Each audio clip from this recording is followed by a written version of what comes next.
How could we convince an atheist that the soul exists? This is a question which is very small, but the answer is very big. It will consume maybe 20, 30 such sessions or more to convince anyone about the existence of soul. Because it's related to the question of there being God. If there is a God, there has to be a soul. But there is also some evidence of the soul's presence in the form of a comparison between animal kingdom and human beings. It's a very profound subject and has to be attended with detail. And it is delicate as well, so if you build it here all together, I think it will be difficult for the audience to understand it fully, because the time devoted to it will be too short. The briefest answer I can give is, the person should turn into himself and realize what is it which is thinking. What is the thinking force in him? If there is no soul, evidently there is no God. And if there is no God, the mind is made or mind is created by nothingness. You understand the point? And it is the mind which we refer to as soul. The ultimate seat of consciousness that is there. But no consciousness according to them precedes the creation of this consciousness. But this consciousness is born out of, according to them, no plausible theory how this consciousness could have been born.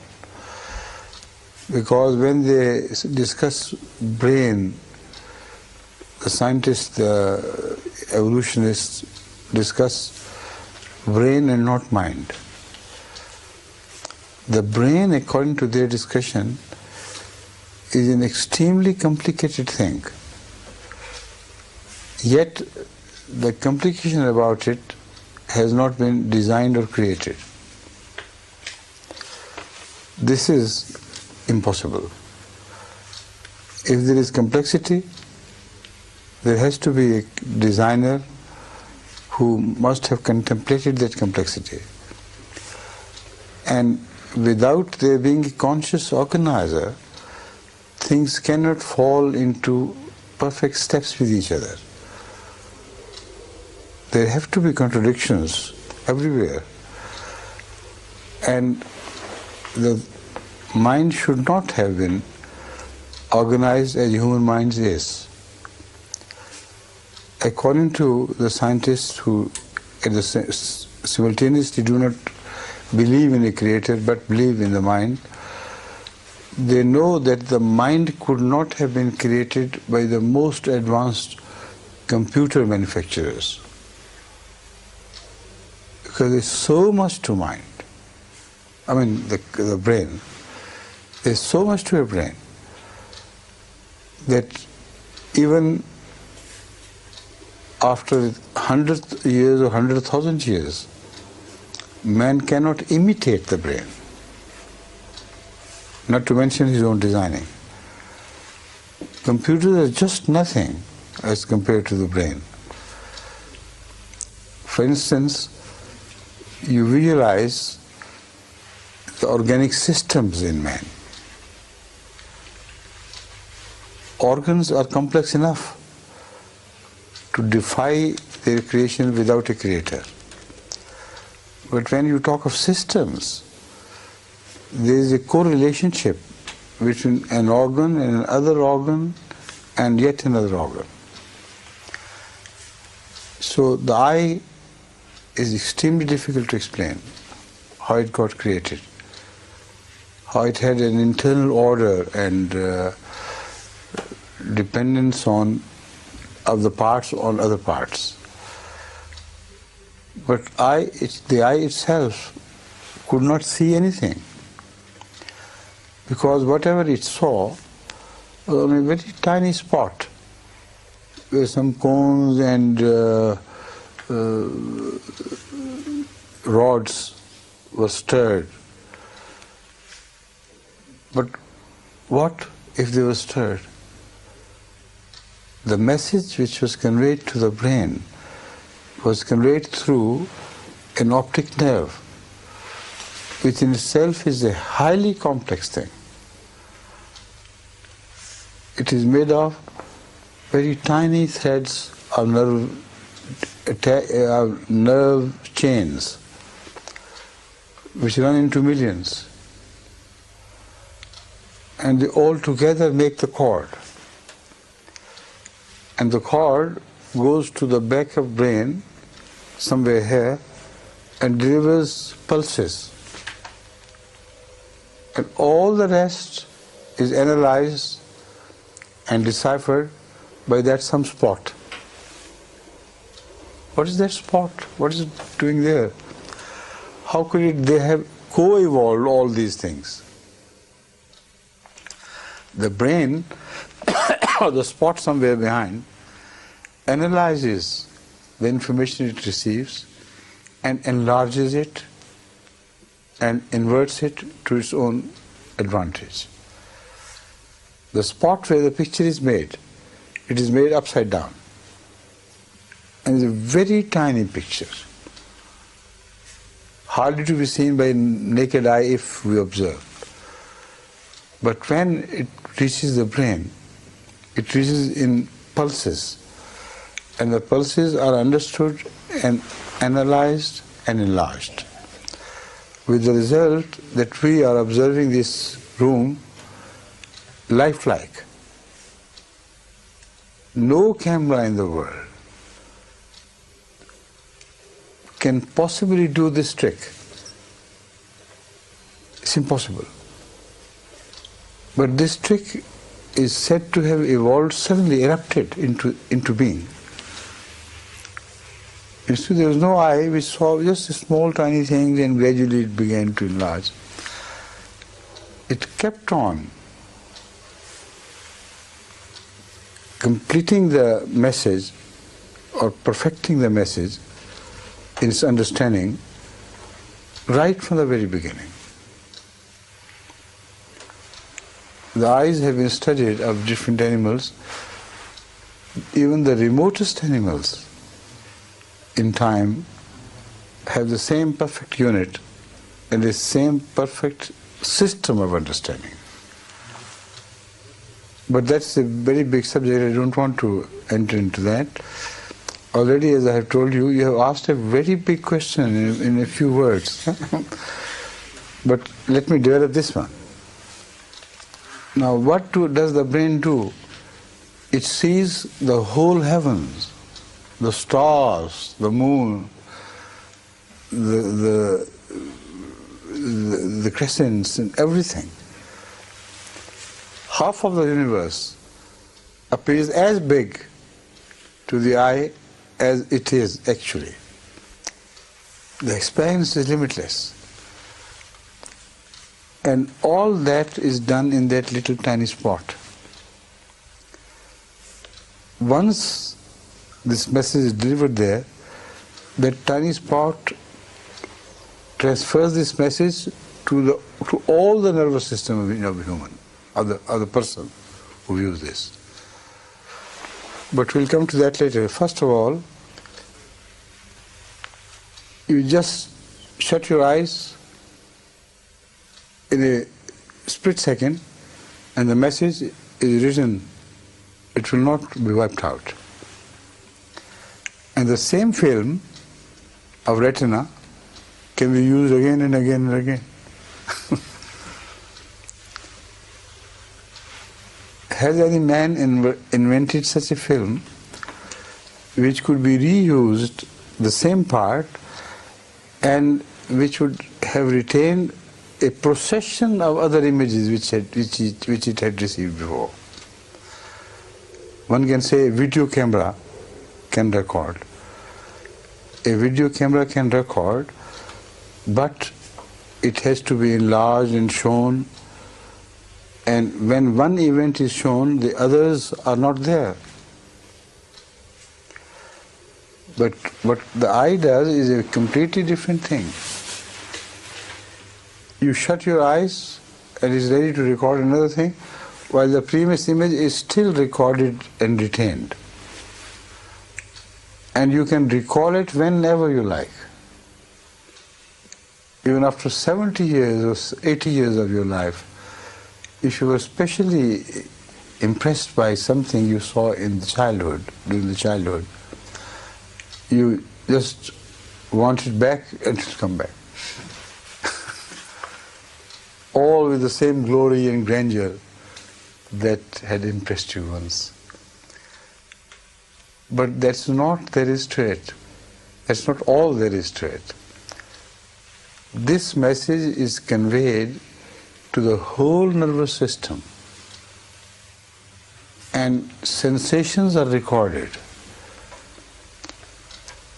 If, for instance, you saw a grand display of something during your childhood and it got recorded on you, that grand display also brought about changes everywhere in the nervous system.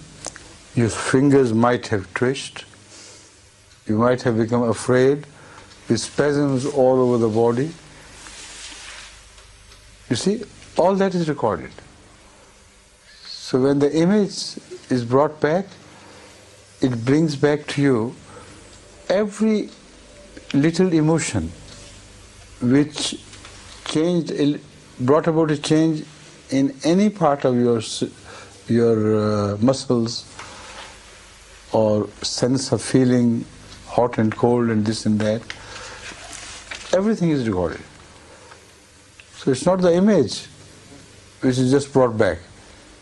Can you imagine a video bringing back an image of 70 years, old, an image 70 years old, at a touch button, and then it should also bring all the sensations back to you. The image has not recorded anything. It's just there in a small little frame. And it's not as grand as I have been just telling you. It's not lifelike.